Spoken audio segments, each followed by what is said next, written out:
ଆପଣ ରାତିରେ ସ୍ୱପ୍ନ ଦେଖୁଛନ୍ତି କି? କିନ୍ତୁ ଆପଣ ଜାଣିଛନ୍ତି କି କିଛି ସ୍ୱପ୍ନ ଆପଣଙ୍କ ଭାଗ୍ୟ ପୁରା ପରିବର୍ତ୍ତନ କରିପାରେ?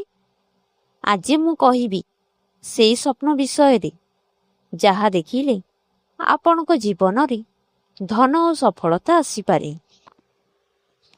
ନମସ୍କାର ବନ୍ଧୁମାନେ, ଆପଣମାନେ ଦେଖୁଛନ୍ତି ଆଜିର এই ଭିଡ଼ିଓଟି ଯାହା ଆପଣଙ୍କ ଜୀବନକୁ ପରିବର୍ତ୍ତନ କରିପାରେ। ଆଜି ଆମେ ଜାଣିବା ସ୍ୱପ୍ନ ସଂକେତ ବିଷୟରେ। ରାତିରେ କିଛି ବିଶେଷ ସ୍ୱପ୍ନ ଦେଖିଲେ ଏହା ଭାଗ୍ୟ ଖୋଲିବାର ସଂକେତ ହୁଏ। ଯେପରିକି ପାଣି କିମ୍ବା ନଦୀ ଦେଖିବା।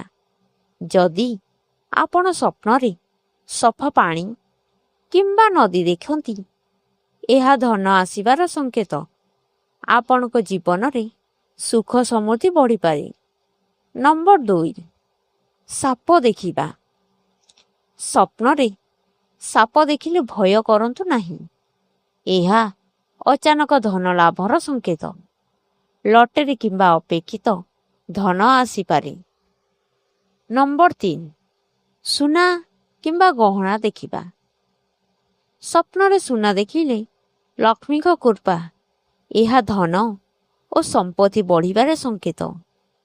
ନମ୍ବର 4, ଗାଈ ଦେଖିବା। ଗାଈ ସ୍ୱପ୍ନରେ ଦେଖିଲେ ଶୁଭ ସଂକେତ। ଘରକୁ ସୁଖ ଓ ଧନ ଆସିବ। ନମ୍ବର 5, ଦେବାଦେବୀଙ୍କୁ ଦେଖିବା। ସ୍ୱପ୍ନରେ ଦେବୀ ଦେବତା ଦେଖିଲେ ଆପଣଙ୍କ ଭାଗ୍ୟ ଖୋଲିବ ଆରମ୍ଭ। ବିଶେଷ କରି ଲକ୍ଷ୍ମୀ ମାଙ୍କୁ ଦେଖିଲେ ଧନ ବର୍ଷା। ନମ୍ବର 6, ଉଡ଼ୁଥିବା ସ୍ୱପ୍ନ। ଯଦି ଆପଣ ସ୍ୱପ୍ନରେ ଉଡ଼ୁଛନ୍ତି, ଏହା ସଫଳତା ଓ ଉନ୍ନତିର ସଂକେତ। ବନ୍ଧୁମାନେ, ଏହି ସ୍ୱପ୍ନଗୁଡ଼ିକ ଆପଣଙ୍କ ଜୀବନରେ ଶୁଭ ପରିବର୍ତ୍ତନର ସଂକେତ ଦେଇଥାଏ।